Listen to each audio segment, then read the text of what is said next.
You had to give advice to your 20-year-old self, 21-year-old self. What advice would you give him? It'd be this one sentence. If not me, then who? That's deep. If not me, then who? And I had this thought that of all the Americans, think about when the sun comes up and America gets going. I mean, we're the number one economy in the world. But when America starts, now I know we're up all night, you know, New York City that never sleeps, but when America gets going in the morning and people go to work, there's only one person in this country whose efforts are compensated with money into my bank account. There's only one. So I began to adopt this mentality that if I'm not going to tell the waiter about this opportunity, who is? If I'm not going to pick up the phone and dial all day, who is? And there's nobody else that wakes up in the morning whose efforts at a job are compensated in the form of money that end up in my bank account. There's nobody else in this entire country or the world who wakes up in the morning and it reflects into this bank account. So it really came down to the utmost realization and humbling moment of realizing it is 100% up to me. And I've had the fortunate opportunity to meet immigrants from other country. Like my grandparents are not born in this country. But some of these people that are like first-gen Americans and they're coming over and they've become millionaires and they like explain to me their perception of America, how great the opportunity is here, how easy it is to become a millionaire in this country. And I just think to myself, I go, dude, if I don't do it, who's going to do it? If I don't build financial stability for my family, who is going to do it?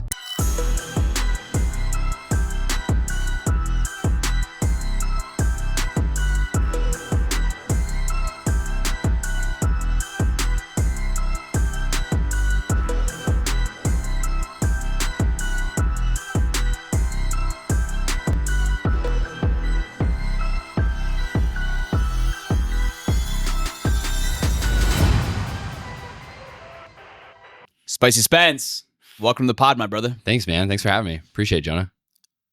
Spence, what season of life are you in right now? Grind time. Yeah. Grind time. It's kind of like the same season it's been for like the last decade, but yeah, you know, we've taken small breaks here and there, but man, I'm young, dude. I'm 34 and this is like the legacy building years in my opinion. Like I've got a lot of energy. Kids are young. Wife's healthy. Kids are healthy. I'm healthy. So it's like, you know, I want to live a life of luxury, but you got to put in some work sometime, you know? Yeah. You're trying to talk a little bit closer to the mic. Yeah. When did you get into the insurance industry and really start making money? Yeah, dude, good question. Thanks. 2015, I got licensed. I think it's worth telling the story of how I got licensed because I was working 3 jobs. Okay. I was a VIP nightclub manager in Scottsdale, which was a lot of fun. And that was after bar backing and bartending. And then I ended up in that position. And then I worked at a dealership, a motorcycle dealership. Lots of fun, right? But $36,000 a year salary with a 1 to 2% bonus off of revenue for sales exceeding the cost of the department. So a little kickbacks, right? And then all that money I would make, the cash from bartending or working at the nightclubs, I would use that cash to go onto Facebook Marketplace and offer up. And I would buy motorcycles and cars that I knew I could fix and flip. So all those things together allowed me to bring in approximately $100,000 a year in my 20s, like in my early 20s. However, how much time do I have left telling you what I just told you? Not a lot. None. I mean, I worked all the time and I rode motorcycles, but you know, it was a lot of a grind. So in 2015, I met an individual that was wearing Prada shoes, living in a $5,500 a month penthouse in downtown Phoenix, driving a Porsche Panamera. And I was like, all right, what am I missing? You're my age and like, you know, we're not that different, but what do I not know? Come to find out he's in insurance. So over the next 2 months, Jonah, I can't ask you for a job the day I meet you. You don't know me. But for the next 2 months, I cultivated a relationship with this gentleman. And then one day, this is how I closed him. You want to know how I closed him to get into insurance? I spent my money on a penthouse to rent for like the weekend in Rocky Point, Mexico. So I book it.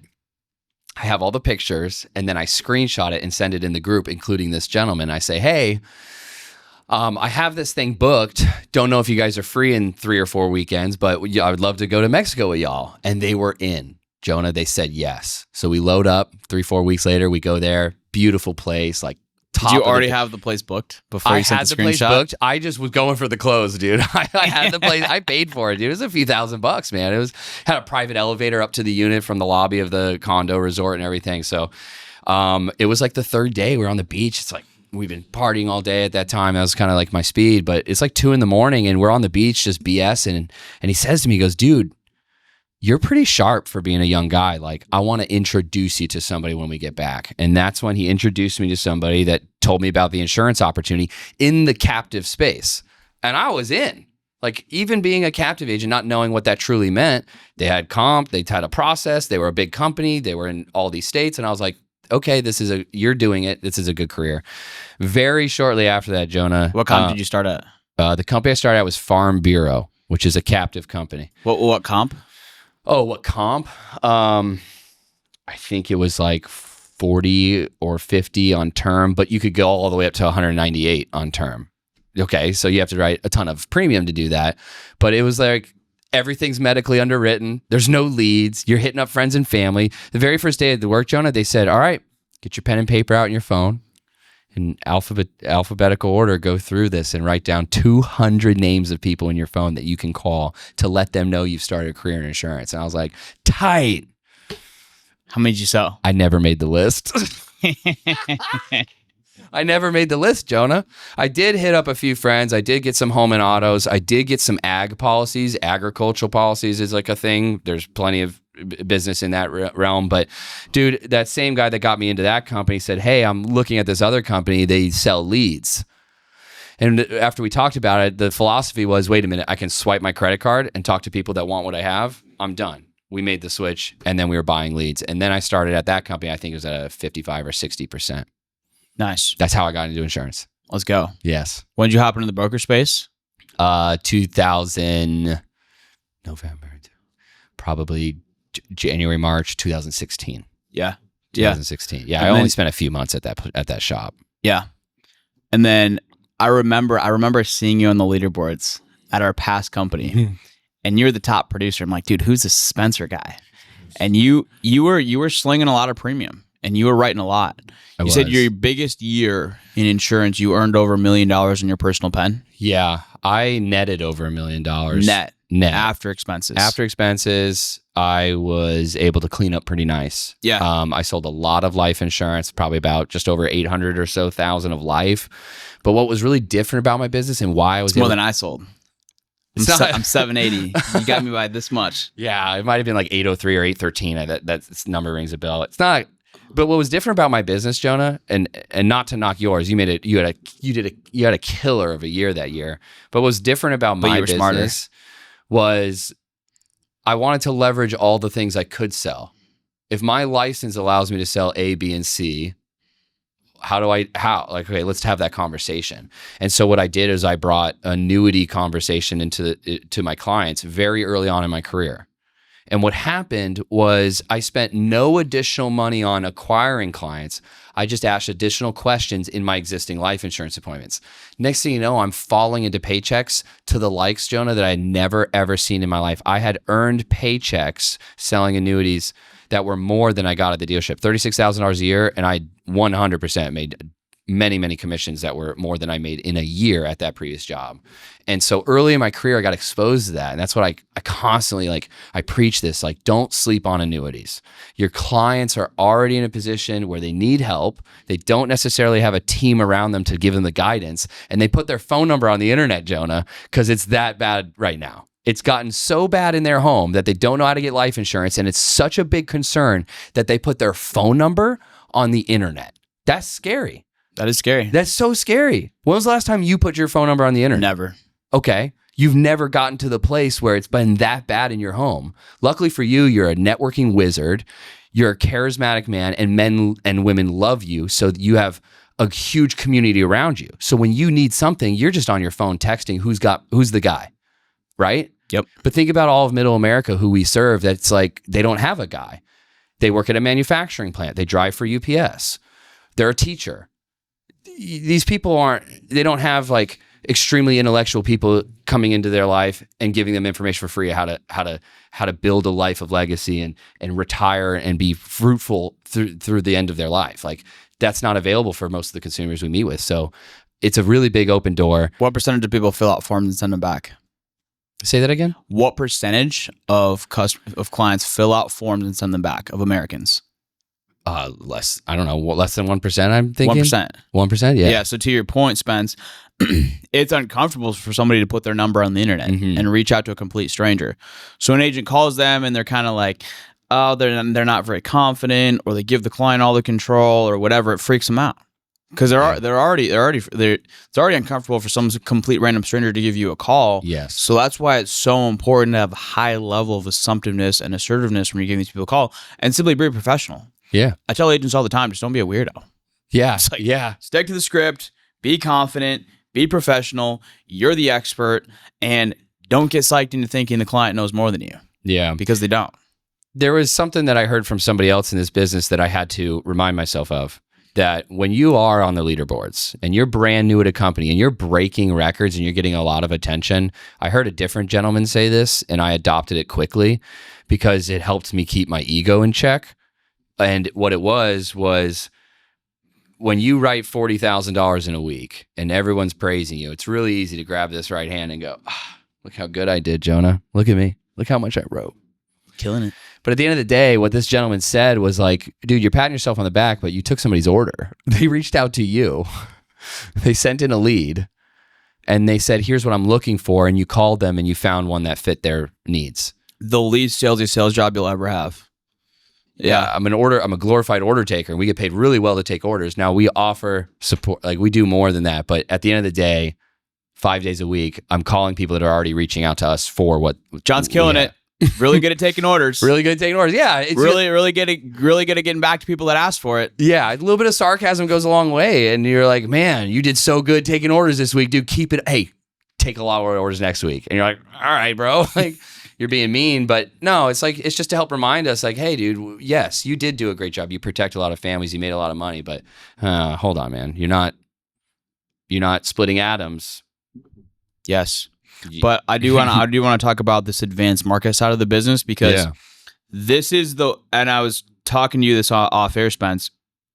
I made a pivotal decision in my business where I'm like, all right, I know how to produce life insurance on a very high level. I'm either going to take the route of attacking these advanced market sales and getting into that, or I'm going to build the agency. Mm-hmm. I chose to build the agency route. I'm not upset about that, but a lot of people where I've told you this before. The biggest mistake I've made is not incorporating enough annuities. And just because at our last company, there was no sales training on it. My upline discouraged me from selling annuities. He didn't want me to. Nobody I knew was selling. So I was like, I don't know anything about these. I can't get any information. So the fact that Pinnacle has the resources and the support they have is huge. So what do agents need to know to start selling more annuities, and how can they do that? Man, it's as simple as asking the questions that are on your financial inventory. Okay, I've worked with you and we've made sure those questions are on your inventory. Yep. But it really comes down to uncovering the assets is step one. All you got to do is find somebody with money. So I'll tell my story so that we can answer this question.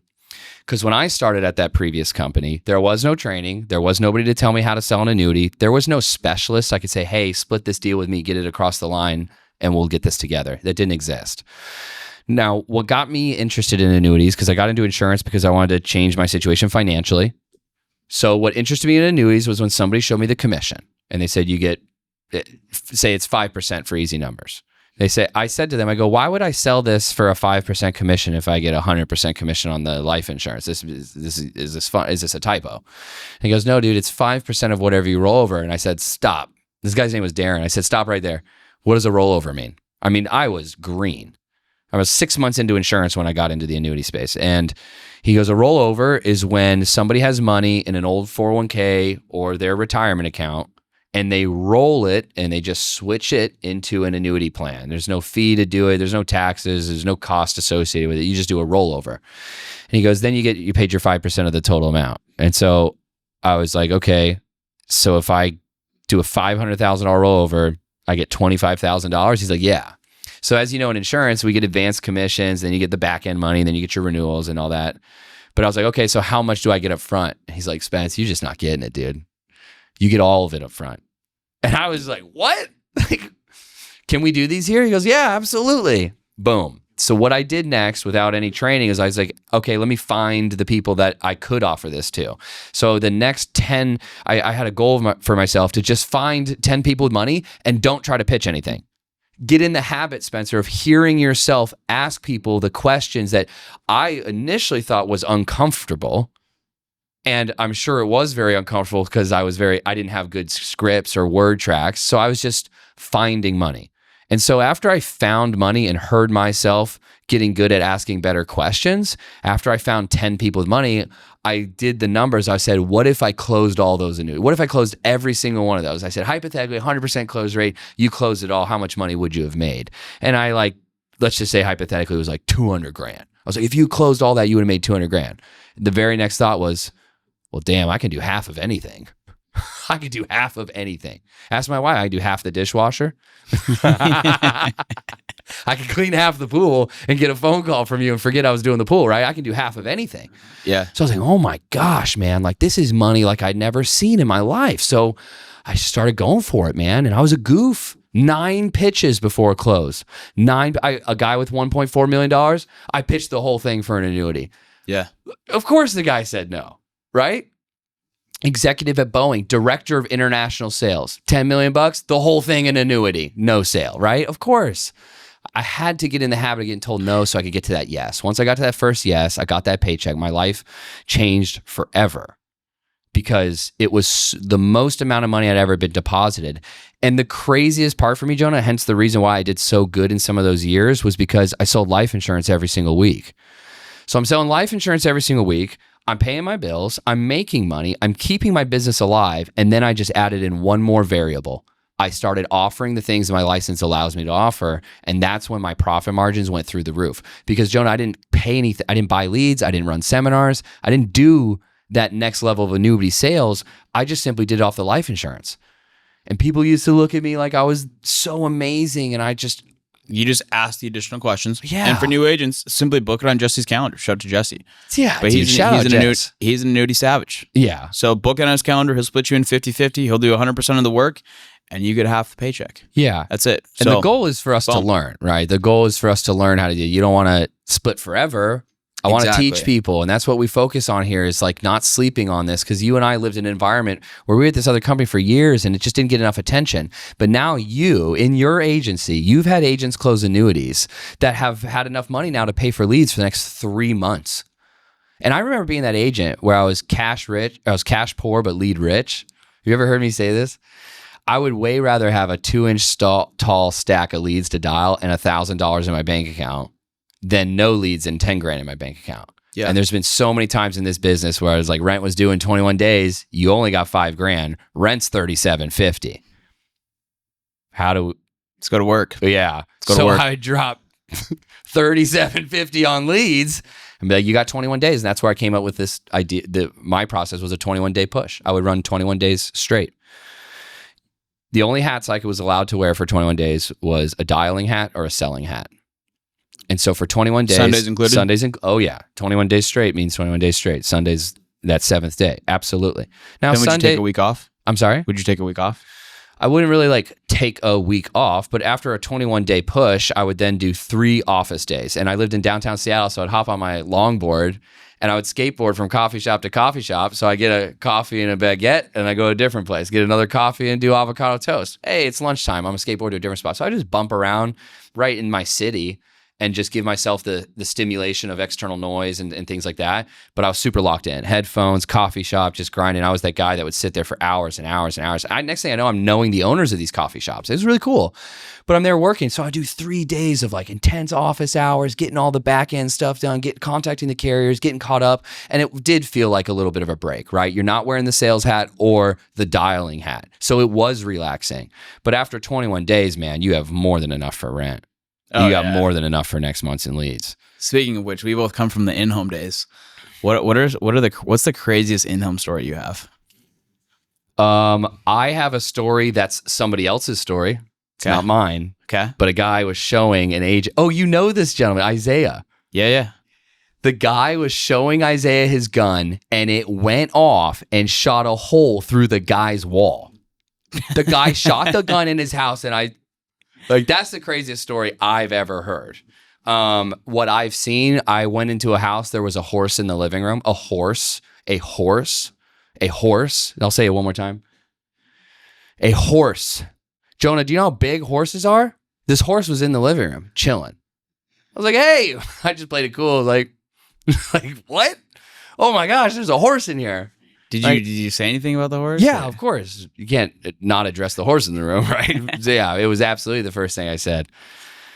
So that was a funny one. Another funny one is like I heard a line from a guy I used to work for in a different company, and I thought I was in the home. I wasn't making the progress. The guy was being very rude and condescending, and he wasn't being really respectful to his spouse. And he was the sole income earner, and we were, maybe it was me too. Like I could have done better, I'm sure, but it was getting to that point where it's either get asked to leave, or you're like you push for the sale, or you're not getting it. And so I heard somebody use this line, and it was the worst line I've ever heard, but it came across my brain, and I was like, well, let's try it. And I said, hey, are those your kids in the other room? He said, yeah, why? I go, would you mind grabbing them for a second? And he goes, for what? I go, I just want you to explain to them why you're not getting life insurance, and that if something were to happen to you, your wife and your kids are going to have a really big challenge to like go forward with. I said something like that. And he goes, I think it's time for you to leave. And I go, I think so too. I said, no problem. Oh, dude, I would have gone harder. Yeah, until he threw me out of the house. I mean, we were pressing. That was the close. So think if I had pressed you hard up to that point, and then I finished with that, the guy's like, get out of my house. He goes, I think it's time for you to get out of my house. I was like, okay, no problem. I think so too. And I smiled. I folded everything up. Have a great day. I was like, dude, I tried. But I heard that line. I was like, I probably won't be saying that again because it's just rude. It's not polite. Go grab your kids and tell them why you're not. Like, what? Excuse me? So that's the last case resort. Yeah, dude. It was not. I've actually, it's funny. I've used that line before too. Yeah, have you? Oh, I've said it with a straight face too. Yeah. I've had weird things happen in homes, dude. Dude, I remember I was Southside Chicago. I was knocking. I showed up. It was my last appointment for the day.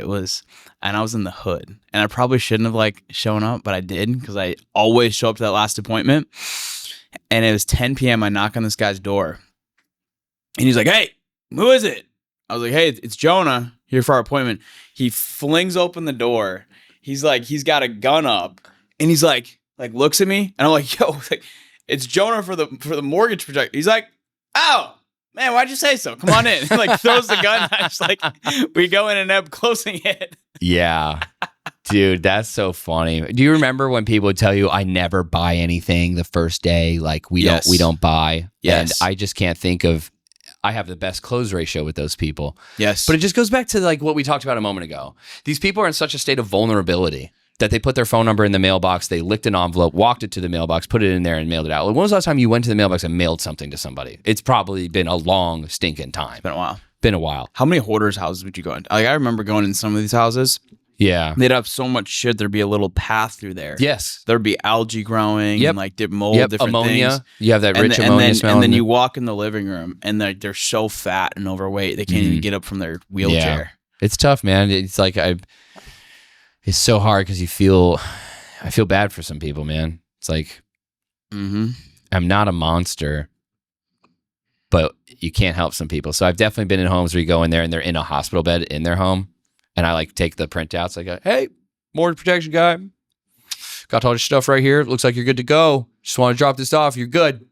I gotta get out of here. Because there's a hoarder house. The guy's in a hospital bed. There's a nurse on site. I have nothing to offer him. I just don't have anything to offer him. Yeah. Ooh, I had a guy answer the door in underwear, a walker, no shirt, and his catheter bag in his hand. He's like, hey, how's it going? I'm like, the bag was full, bro. I was like, how are you? Like, here's the mortgage protection folder. You're good to go. All set. See ya. Should I have pressed and tried to help the family? Yeah, I've thought about that guy a number of times, but I did walk, man. It's like, it was uncomfortable for me, and I refused to put myself in uncomfortable. I wouldn't tell my wife or you or an agent or anybody going to a home that they're not comfortable in. Yeah. I've definitely driven up to houses where I backed out of the driveway. Like, you have plywood over 3 out of 5 of the front windows. Probably not a sale. They're selling something. They're selling something, dude, but it ain't. It ain't life insurance. It ain't life insurance. It ain't life insurance. Yeah, man. Cochise County, Arizona, dude. It's the county that borders Mexico. Yeah. Well, a very interesting place. Out But in the dude, I've desert. had crazy stuff in home. I met a family that were refugees from Baghdad. Saddam Hussein, Baghdad. I sat in that house for an hour and a half, hour 45, maybe 2 hours. We had tea. We broke bread. We sat on they treated me like a family member. And it was so cool, dude. The amount of people we've met that are like so cool. These people are refugees from a country that was torn to pieces by war. And the mom she was very high up in the Spokane hospital system. Both her kids were registered nurses working in the hospital system. I'm sure the dad did something too. I can't recall, but I was like, this is what this country's about. Yeah. Like, dude, you guys came here. You have all the reasons to say you can't, and look at you. You guys are killing it. I was so proud of that family. And you want to know the best part is, dude, a couple months later, they canceled the plan. I called them back and I said, hey, I want to make sure you guys have everything you need. I love you guys so much. You guys were so grateful. I was so grateful to have met you. If this insurance wasn't the right thing for you, I totally understand. And it turned out she got it through her work, which I have plenty of reasons why you should also have coverage outside your work, but she felt like it was best for their family. And I was like, hey, I just want to call and let you know that I saw it. I appreciate you. And I'm an additional resource for you forever. Haven't heard from them since. They might still be giving you a call. They might still call you. Dude, I don't know, man. So that's the cool things. Those are some of the things I've seen in homes, but I've got one other funny thing. One objection that I got that I was not able to overcome was the lady said she couldn't buy the insurance right now because she needed a new microwave. And so I had her address. I'm on Amazon. I was like, oh my gosh, I get you a microwave and it's $55. Tell you what, I'll buy you the microwave. Like you can have the microwave is a gift from me to you. And then she like ultimately said no, like I didn't get the sale. But the reason she told me she couldn't buy life insurance was because her microwave broke.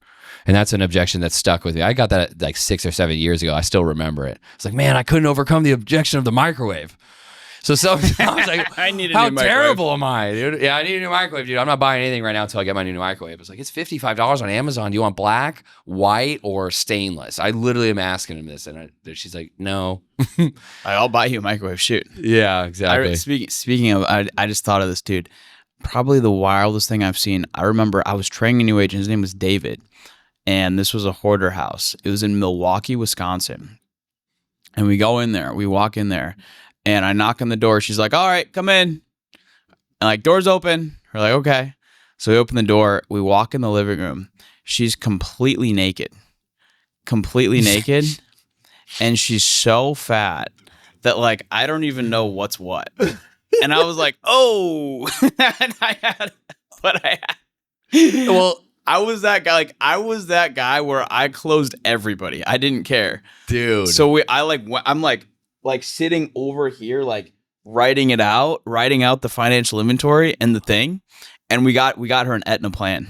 Wow. $62 a month. Wow. She's just sitting there in her living room, dude, chilling. She was just chilling. I love how you knocked on the door and she goes, pause. All right, come in. What were you doing? Are you getting more comfortable? I think this is a different appointment.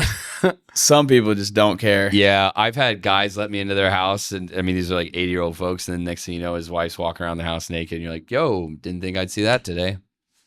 No. Anyway, Spence, let me ask you, what's one mindset switch you've made from when you first started selling to now that's allowed you to have more success? Man, a mindset shift. One thing I find myself doing regularly is I constantly have to redefine for myself what success means to me. Remember the beginning of this, the story I told you? I was making $100,000 a year, working 3 jobs, had a garage full of motorcycles. Yeah. That was success. Yeah. For me at that time. But then once I met that guy that was selling insurance, wearing Prada shoes, living in a $5,500 a month penthouse, driving a Porsche, I was like, oh, wait a minute, I need to redefine what success means to me. So I constantly have a mantra that it reminds me to just, check yourself, right? The moment you want to feel like you've made it, it's redefine what success means to you. Because at different points in my life, success has meant an automobile. It has meant a home. Sometimes it means more time with your loved ones. What does success mean to you now?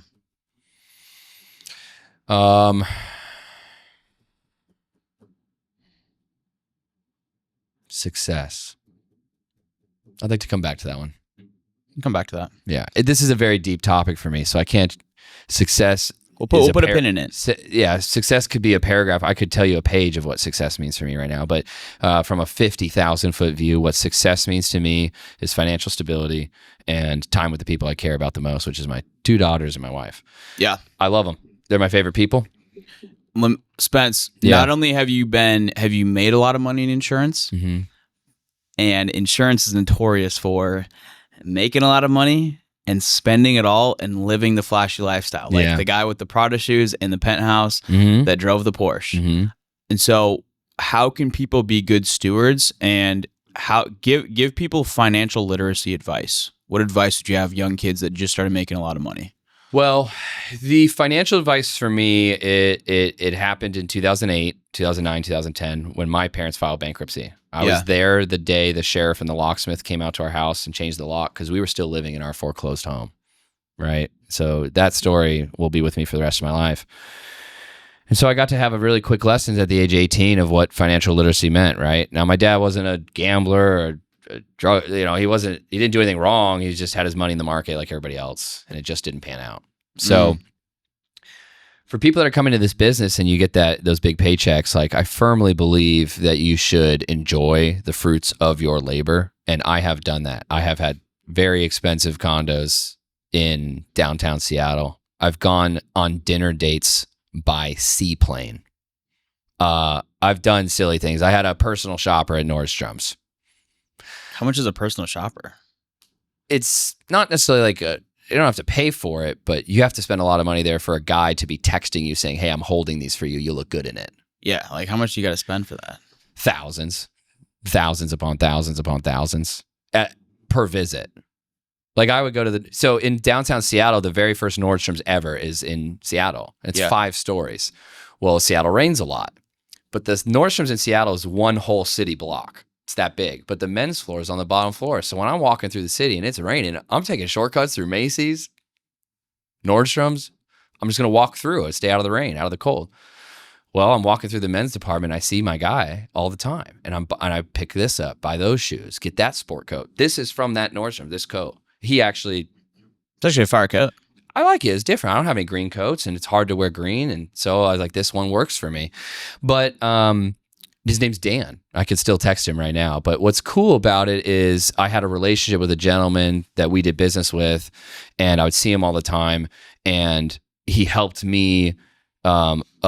That was the thing. Like at the time, I thought wearing $900 shoes was successful, right? So the whole question here is like financial literacy. Like I got distracted. I was making a lot of money. And so some of the things, you always need nice clothes, and that's totally fine. I'm not trying to knock on people that buy designer or anything. I'm there too. But I had to remind myself that, here's a funny story. A girl I dated at the time was like begging for this phone case. And I was like, yeah, what is it? It's a Louboutin phone case. It was $400. And I'm like, yo, what? What? I don't understand. So of course, I bought it anyways.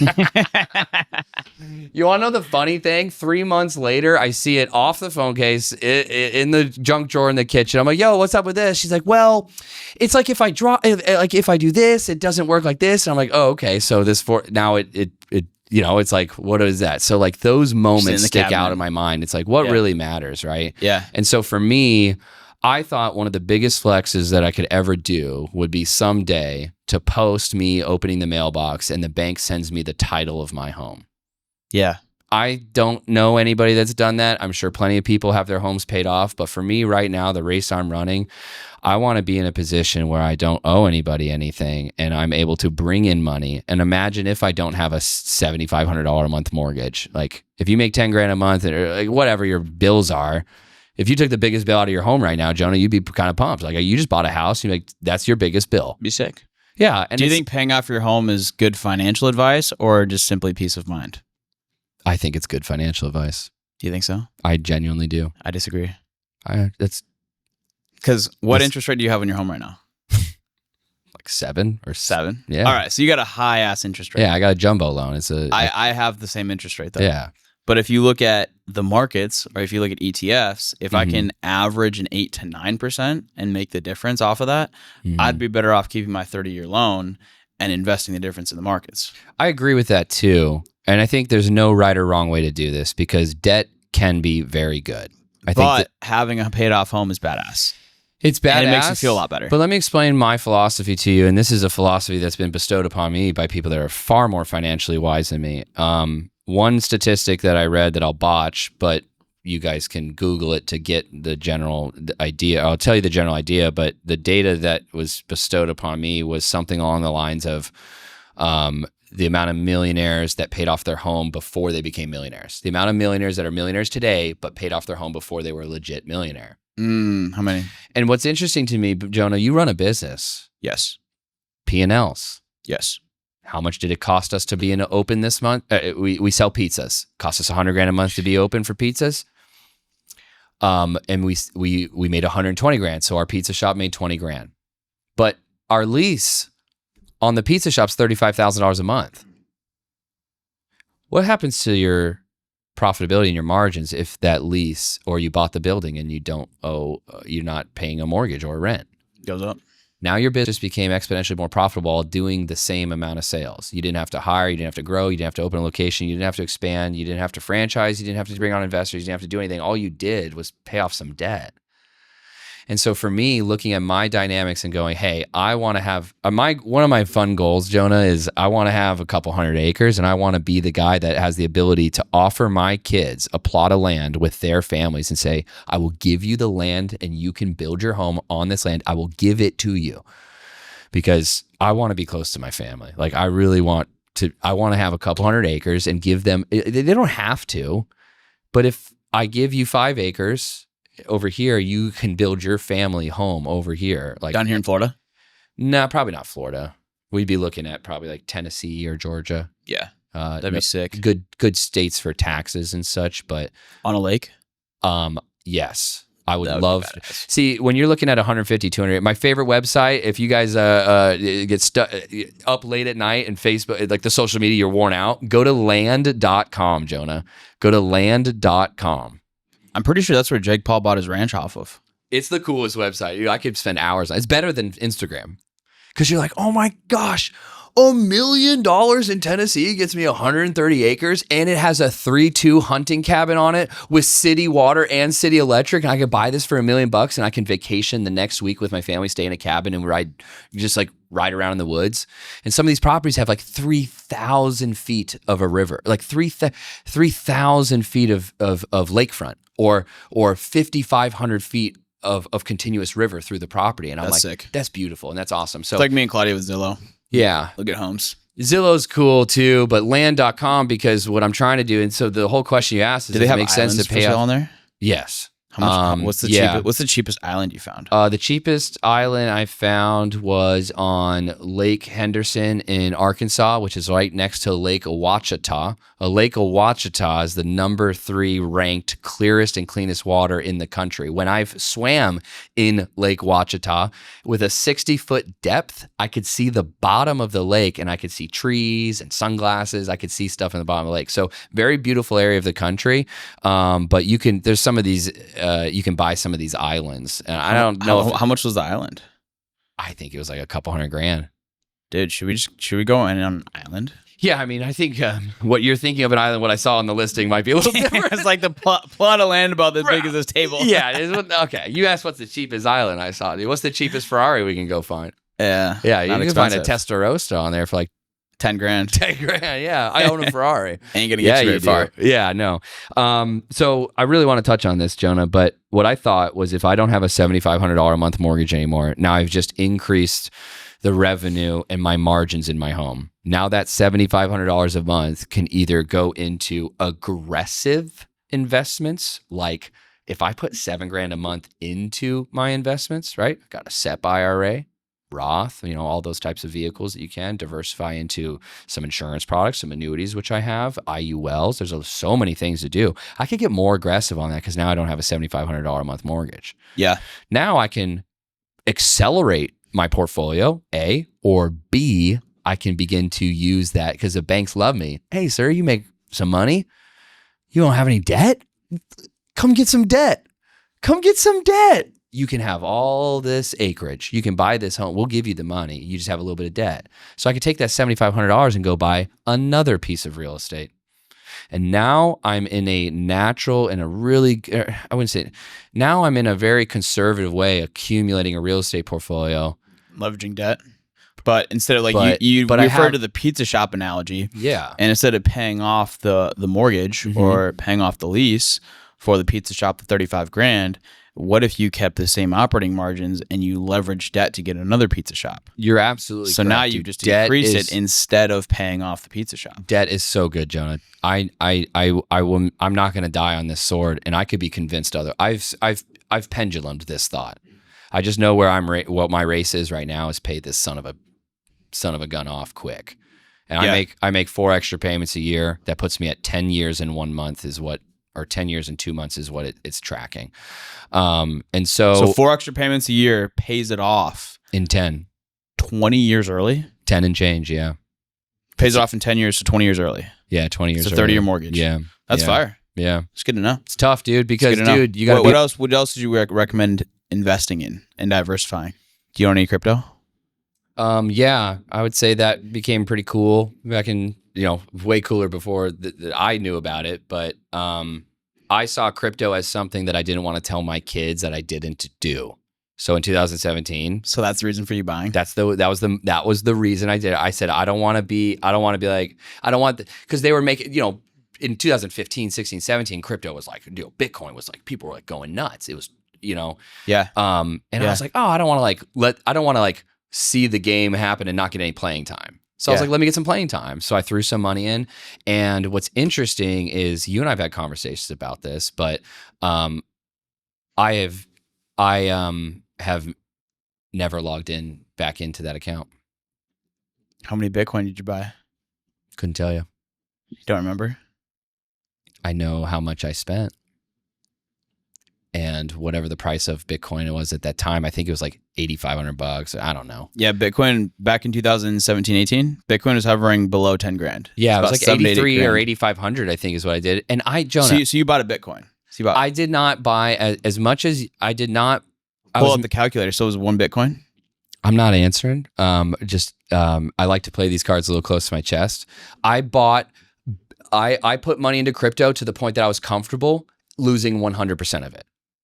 Right? Because 2017, like, dude, I've been selling insurance for a few years. I'm barely an adult, mature man. Like, you know what I mean? Like, how do I know what the hell Bitcoin's going to do? So for me, I just put money in what was comfortable, but I knew the day I bought, I was not going to sell. So what is it? It's 2015, or sorry, it's 2025. Mm-hmm. Whatever's happened is whatever happened. I still haven't logged in. Bitcoin just dipped to 100 grand. Is that bad? What was That's it? Low. I don't check it. 130. Yeah, I'm 32. That's pretty good. I'm marathoning right now, man. I'm really focused in certain areas, but there's some things that are buy and holds. So you still have the login for it? Oh yes, I thought you meant it was just lost in the ether. No. How much did you lose? No. Let's be very clear. All right. I choose not to log in. Cold storage. Yeah. Okay. I have that it makes on a little more ice. sense. I was like, dang. I have it on ice. Yeah, Jonah. Because let's just say, dude, that's the way to do it. Just don't even let your kids have it. Dude, I don't run even a log business. in. Don't even look at it. Yeah. Don't even think about it. Yeah, dude, I can't have that distracting. It's like we got agents to care about. We got skills development to do. We have people that want opportunities to get out of their financial situation, and Pinnacle's the best place that I've seen to do it. I mean, I never in a million years thought I would have a decade in insurance. Oh my gosh, I have something to tell you. I've been dripping on a gentleman. I want you guys to hear this. There's a gentleman that I have been dripping on to join me in insurance for 10 years that called me yesterday. Really? And he said he's ready. Can you say his name? His name is Brett Faggioni. Your brother. My older brother. Let's go. And you want to know what's so crazy about Brett? Brett was top of his class at the school he went to become a dentist. So he went to medical school. He's very intelligent. He's very hardworking. And he's very disciplined. So when I was in insurance, my very first year, because remember 2015, he graduated dental school right around that time. I'd already been in insurance long enough to be making $600,000, $700,000, $800,000. Yeah. And he's like, I don't know if I can go be a dentist for 150 grand while my brother's out here tripling, quadrupling my income, and he didn't even graduate college. And so what he did is he got into sales. So he never practiced a day of dentistry in his life. And for 10 years, I've been telling him, man, this race is sick, dude. We're ripping. There's a lot of What opportunity. sales did he get into? He didn't join you? He ended up getting into a equity position of working for this company that did fitness challenges online, where they would challenge you. Be like, can you do this? The 6-week fitness challenge. It's called, we're going to make a new version of yourself, the new you fitness challenge, right? And they would get inbounds, and they had a call center, and they would call these, and they would convert and close, and then they would bring this business to local. It was a really good business. You're telling me your brother sold fitness plans? He literally sold fitness over joining you in insurance? Yes. Was this ego?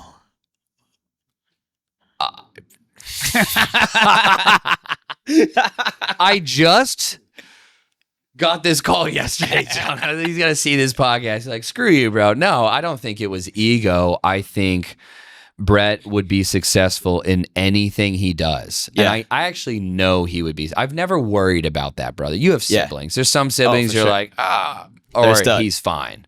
You know what I mean? Like and I've been that sibling for them too. We're like, okay, Spencer's screwing up again, right? We don't know. Back in high school, I was a really bad kid. I was asked to seek my educational opportunities elsewhere. And so there was a long time where I was either going to be dead or in jail, right? Yeah. Right. So I've been that too. So I can't knock my brother and say it was ego. I can't necessarily say. I think he had a good opportunity and he did what was best for him at that time. And that opportunity was good. He did make money. And then he got into... I just had to make it uncomfortable a little bit for you. That's good. Yeah. I mean, I'll fight my brother right now. Go get him, Yeah. Spence, yeah. You're about to talk about emotional purchases and finances. You're looking at purchasing another helicopter. What does buying a helicopter look like after already owning one? Well, I'll set the record straight. I grew up in Mesa, Arizona, across from an airfield called Falcon Field Airfield, and my neighbor's father owned an air ambulance company. Yeah. So at a young age, I was around aviation. The neighbor directly across the street was a captain for U.S. Airways. Yeah. I think the term was a flight deck officer, which means he was allowed to carry a firearm on the airplane. Nice. So that gentleman flew. He had World War II aircraft at his hangar across the street. I grew up as a kid going to what we called hangar parties, where all the parents, beer, food, barbecue, and all the kids, and we're just running around airplanes. World War II airplanes. And so that was my norm.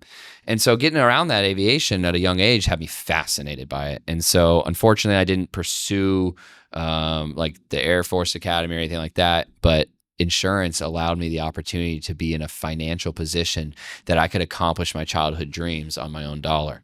And so in 2021, I signed a year-long lease for a helicopter that allowed me to learn.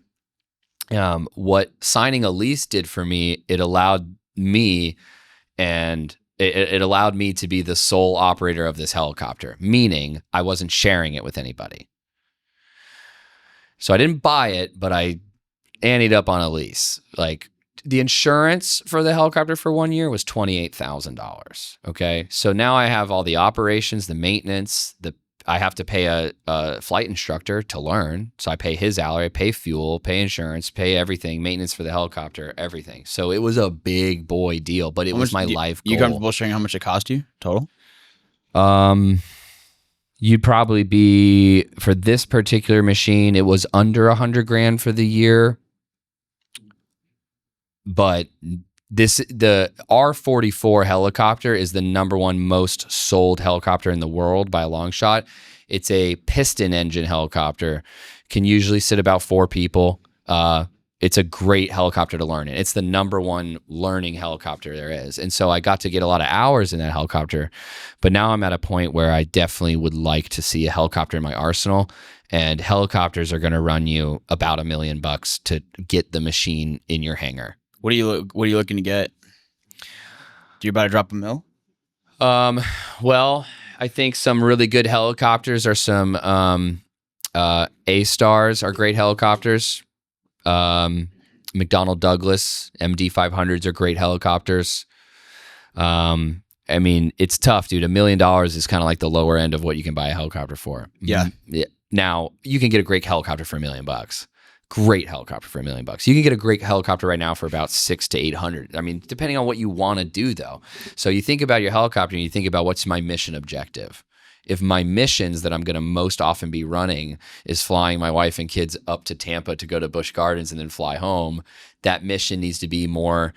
I want it to be a more comfortable helicopter, right? Something that's more luxurious. Now, if the mission is me and you going out with the boys to Texas and we're going hog hunting, I need a helicopter I can take the doors off. Like I need a helicopter that's got the big capability to accomplish that mission. Are you down to go hog hunting? Yeah. How soon are you looking? I'm down to let people skydive out of the thing, dude. I'm down to do all this I'll stuff. take you up on that for sure. Yeah, I'm gonna get my solo. When you get your helicopter, I'll get my solo license. Yeah. Aviation has been very fascinating to me. I love it. It's very cool. Back when I did lease the helicopter, I was landing the helicopter in my yard, and I was flying down to Naples, Lee County, Florida, to go close deals. I would have annuity meetings and it's a 2-hour drive. I would get there in 50 minutes, but I'm building towers. I'm flying. I'm looking at dolphins and manatees and alligators and skipping traffic. The freeway cuts this way and I'm taking the shortcut over the water. I'm as the crow flies. So it's so fun to build time in the helicopter. And then I'm landing at the airport, and at these FBOs, the forward base of operation, which is where private pilots can land, they have something called a crew car. Meaning like you're part of the crew of an aircraft. They'll give you a rental car for 2 hours for free. Just bring it back. So I landed Was the crew car a Camry or was it a Benz? No, sometimes it was a Benz, dude. Signature Aviation. They have partnerships with like Hertz and Enterprise. Sometimes they're nice cars. You got to remember, people get off private jets and need a rental car. Yeah. It's not always a Camry. Yeah. Sometimes it's a Camry. It doesn't really matter. But the crew cars are typically for pilots, stewardesses, people that are part of the crew for the airplane. So if you're a working pilot, you can use the crew car while the customer or the client that you flew is doing their thing. You can go to your hotel, or you can go run to the store, or you can go get lunch or something like that. Fire. So I was able to use the crew car, go to the client's house, close the deal, pick up the $100 million check or whatever it was, go back to the helicopter. I've taken clients. That's a flex. Up. I go, hey, have you ever seen your house, what it looks like from like 500 feet? Nope. Hey, let's go. Why don't you meet me at the airport? We'll go fly. Right? I'm closing an annuity deal. Like, so this is all part of it, right? I mean, I've bought a $3,500 firearm to close an annuity deal one time. But just to get me around the client, the same way I paid for the vacation to Mexico to get me around that gentleman, right? Yeah. I wanted to put myself in a position to, be valuable to him or be valuable to myself or be valuable to the clients. So there's a lot of things you can do to do that, but the helicopter is really fun. It's my favorite passion. And then one thing I'll add, and then we can pivot. Are you comfortable sharing how soon you're looking to get another one? Next year. Yeah, that'd be a goal. But Jonah, they're very expensive, man. You were telling me about how you want to pimp it out too. Like you're not just going to leave it stock. What are you going to do to it? We would update a ton of avionics, right? There's something called a glass cockpit where you have updated Garmin avionics and stuff. And depending on the age of the helicopter you buy, you could have an analog instrument panel, which is like a traditional watch like you're wearing, where all your dials, your altimeter and all that, and your tag and all of it's analog. But a glass cockpit is where now you got it's basically iPads. It's this Garmin system. But here's the thing, dude. To be in a non-experimental aircraft, to do like a Garmin retrofit, it could be $100,000 just for a couple computers. So the other part of it is, dude, what if you're are you gonna upholster the seats? Yeah, I'd be like diamond stitched, have like my family crest in the headrest or something. That would be sick. I mean, we would do it like up. A Rolls Royce from Mercedes. I have a buddy. Like the stitch seats. Would you do like the Rolls Royce like cup holders with the trays? Like I have a buddy in his Blackhawk. He had a switch put in, and on the switch it says right below it says "Fortunate Son." When you hit the switch, it immediately starts Creedence Clearwater Revival "Fortunate Son" all through the headsets. You go like this, it goes boom, and then it goes. It plays the music. He's got to switch his helicopter. That's fire. That's like the Vietnam era, like iconic song. I'm not going to try to sing it, but yeah, maybe you can put it over on this. Cut it in, dude. Play it, but not for more than 4 seconds because we don't have the licensing for it. Yeah. I love aviation. I can't wait to take you up, man. So redefining success allowed me to pursue more aggressive goals. And so right now I'm in a less flashy stage of my life. Yeah. I drive a $30,000 car. I don't have a helicopter. My toys are very limited, but I'm looking to accomplish something in the next 10 years that allows me to be so financially comfortable for the remainder of my life. And so to me, having 100 or 200 or 300 or $400,000 in the garage isn't as valuable to me right now. Now, I've done it before. It's so fun. I love it. I'm just at a different speed. I'm just doing something different right now. That's all. And I don't knock anybody that does it. I love it. I love nice and fun stuff, man. I love it. I thought my McLaren was cool, and you're like, yo, I'm about to buy a helicopter. I'm like, all right. I didn't say it like that, but I have made the joke. Cause you're like, oh, you think your McLaren's nice, John? Well, fuck you. I'm going to get it. I'm pulling up in a helicopter to the office, parking right beside you. We'll see. We'll see who's top G then. Yeah, dude. I've had people tease me about my car. My car is not a piece of junk. It's like just a plug-in hybrid. It's only a few years old. It's a Honda. It gets the job done, like 1,000,000 miles a gallon or whatever. But I don't care about it being a Honda Civic, but it's a hybrid. It's really ugly too. Like if anybody listening to this wants to know what Spencer drives, Google this car. It's called a Honda Clarity. It's so bad that Honda only made it for 2 years. They don't even make it anymore. You know, I don't even care that it's ugly. My car is more rare than your car. They've made more of your car, your McLaren, than they've made of mine. And there's a reason for that. Yeah, dude. I'm driving more. I have something that you don't even have. Have you seen the memes online about the guys that drive hybrids? No. Look it up after this. I've made the joke. It's like, I'll be the guy. I'll park my Honda next to my helicopter every day of the week. Hey, can't hit on that. That's a flex. I will do that. That's a flex. So, Spence, in closing, if you had to give advice to your 20-year-old self, 21-year-old self, what advice would you give him? It'd be this one sentence. If not me, then who? That's deep. If not me, then who? And I had this thought that of all the Americans, think about when the sun comes up and America gets going. I mean, we're the number one economy in the world. But when America starts, now I know we're up all night, you know, New York City that never sleeps. But when America gets going in the morning and people go to work, there's only one person in this country whose efforts are compensated with money into my bank account. There's only one. So I began to adopt this mentality that if I'm not going to tell the waiter about this opportunity, who is? If I'm not going to pick up the phone and dial all day, who is? And there's nobody else that wakes up in the morning whose efforts at a job are compensated in the form of money that end up in my bank account. There's nobody else in this entire country or the world who wakes up in the morning and it reflects into this bank account. So it really came down to the utmost realization and humbling moment of realizing it is 100% up to me. And I've had the fortunate opportunity to meet immigrants from other country. Like my grandparents are not born in this country. But some of these people that are like first gen Americans and they're coming over and they've become millionaires and they like explain to me their perception of America, how great the opportunity is here, how easy it is to become a millionaire in this country. And I just think to myself, I go, dude, if I don't do it, who's going to do it? If I don't build financial stability for my family, who is going to do it? Nobody. If I don't sell if I don't teach your people how to bring additional revenue and margins into their business so they can get a lump sum paycheck for 3 or 4 months of commission, or give them the ability to dial back on sales to focus on recruiting like you've grown a massive book of business, massive agency. If it's not me, who's going to do it?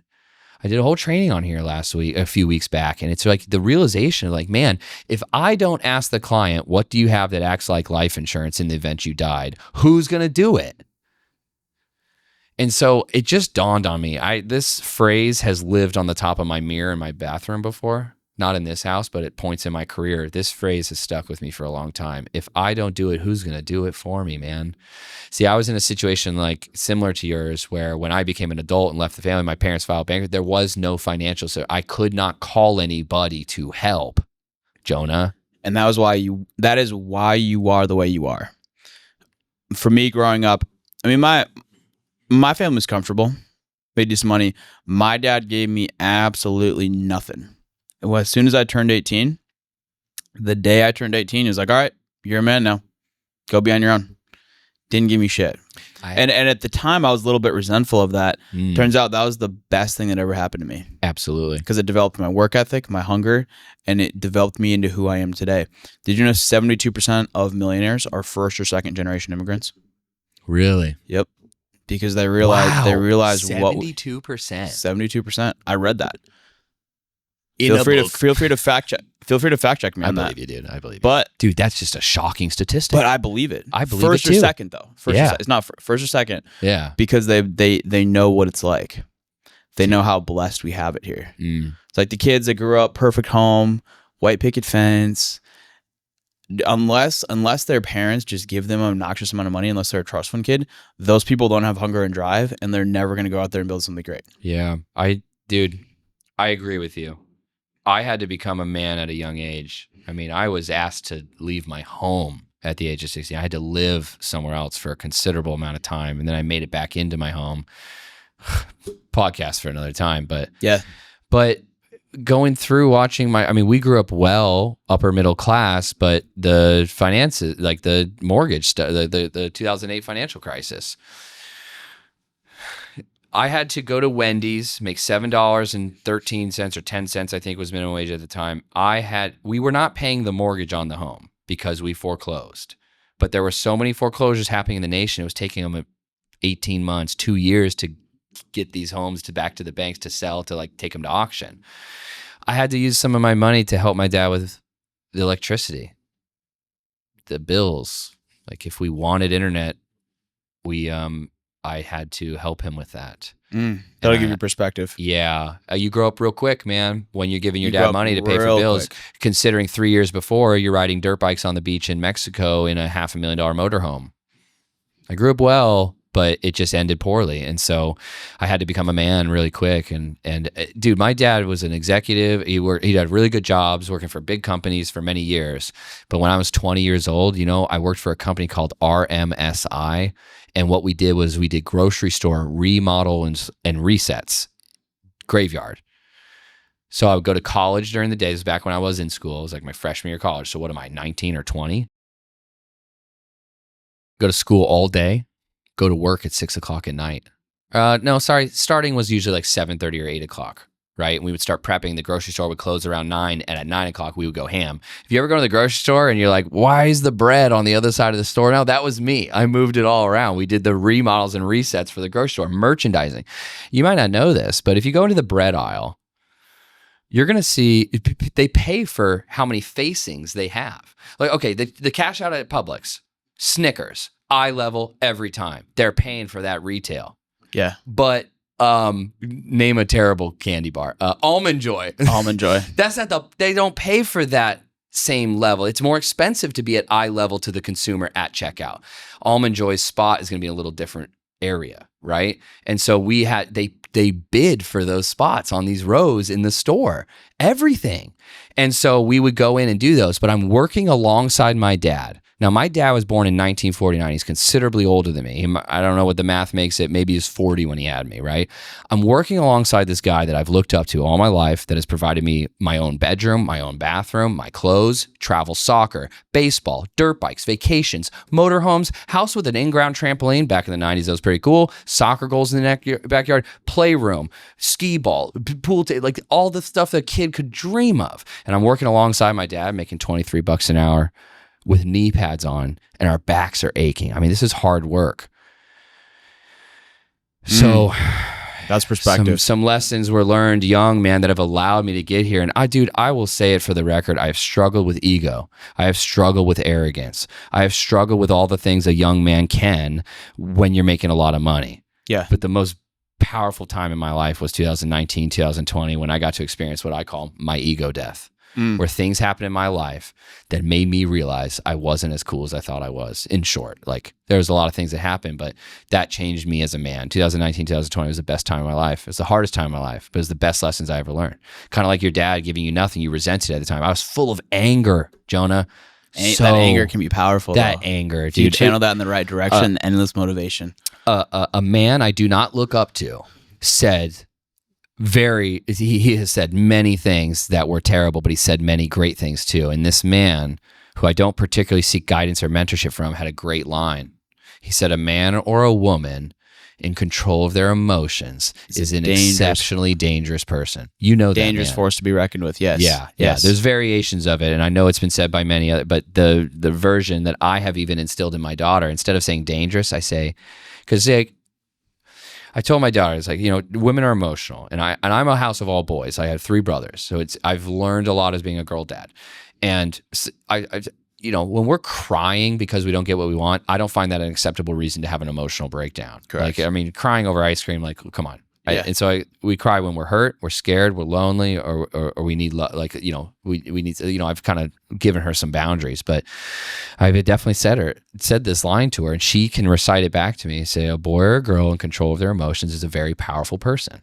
Yes. And so I de-escalated the intensity of it. But for me and you, dude, a man or a woman in control of their emotions is a very dangerous force to be reckoned with. If you have, and those are the only people that end up becoming successful. And that's why always continue to prioritize your personal development will be fundamental towards success and towards elevating yourself and getting to the next level. yes, That's where you cannot beat me. You cannot beat me with the habits. Every single day, I've woke up the same time, gym, eat the same meals, eat at the same time, run my meetings in the office, leave the office. I run a methodical schedule because it's those habits. Yeah. It's those habits and that personal development, working out, reading the Bible, going to church on Sundays, working on my relationship with God, dude, you breath crush. Work, meditation. You but crush, it's what helped me. Yeah. So it's allowed me to get to where I'm at because that's the fundamental. That's what builds the base. A house built on shaky ground cannot last. Mm-mm. So you got to build that base, and that's how you can elevate upwards. I agree, man. I look up to you and your discipline, man. I want to just, on the record, I don't know if I've ever looked you in the eyes and told you this, but I definitely look up to you and your abilities to run a disciplined life, a disciplined business, a disciplined relationship. You have a very unique set of skills in that way, Jonah. It's admirable.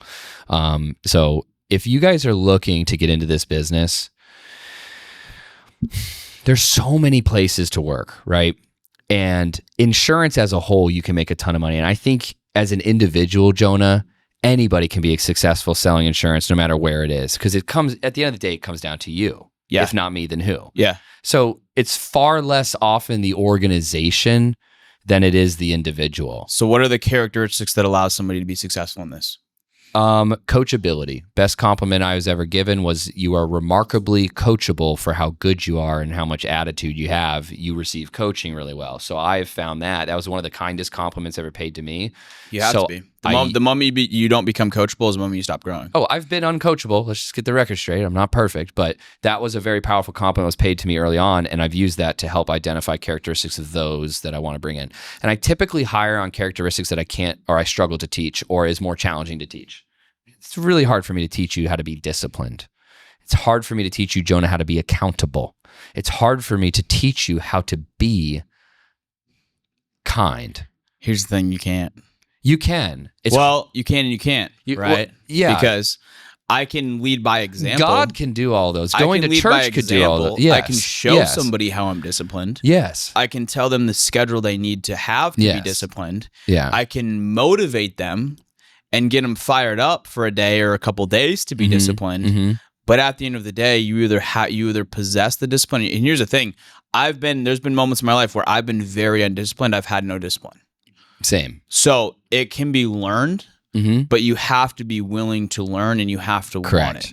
Correct. You can't just instill discipline into somebody. Correct. So you're asking me what characteristics, and I want to talk to the people for a moment before we wrap up, but like what characteristics do I look for? Well, I look for the characteristics that I'm personally not as great at teaching those skills. I firmly believe that you can learn anything you set your mind to. So what I focus on is having people with the characteristics and the personality types that are more challenging to teach because, Jonah, I can teach you how to sell insurance. It's just words. And the best part is all the words come from the same dictionary you have access to. They're just words in the dictionary strung together in a fancy way. Anybody can speak into a phone or have all 10 digits, can like do work, can do this job. And I choose to go after people that have the qualities or characteristics that we know statistically succeed here. My brother, for example, you know what line of the business he's going into right out of the gate? What? Directly into annuity seminars. And I know he can do it. And so I can teach him that. But what I can't teach is charisma. I can't teach swagger. I can't teach style. I can't teach likability.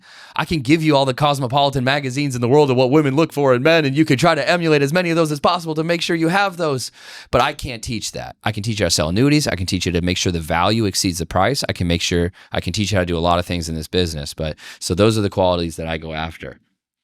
Yeah, the 5 characteristics that we look for, and this is our SOP. We've ingrained this into all of our leaders. The 5 characteristics to be hired is work ethic, coachability, consistency, and then character and integrity.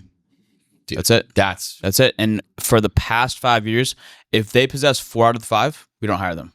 You have to have 5 out of the 5. Those are fundamental in order to be hired, in order to work with the organization. So, and Spence, that's why you have the biggest organization, man. And I want to talk to the people that may see this, that if anybody's looking for an opportunity in insurance, you just heard what he's looking for. And if you think that's you and you're willing to be those things, this has changed my life. It's changed your life. It's changed a lot of people's lives. So reach out to Jonah. He's got an amazing shop, dude. We have an amazing office, and I'm honored to be in business with you. We're looking to grow and expand. Yeah. So if you possess those, if you're a grinder, if you're a closer, reach out. If not, please don't reach out, but hit me up on Instagram. We can schedule a call. So Spence. Thanks for having me, man. If not me, then who? If not you, then who, dude? Nobody's going to do the work for you. No, sir. Let's go make it a day. All right, bro. Boom.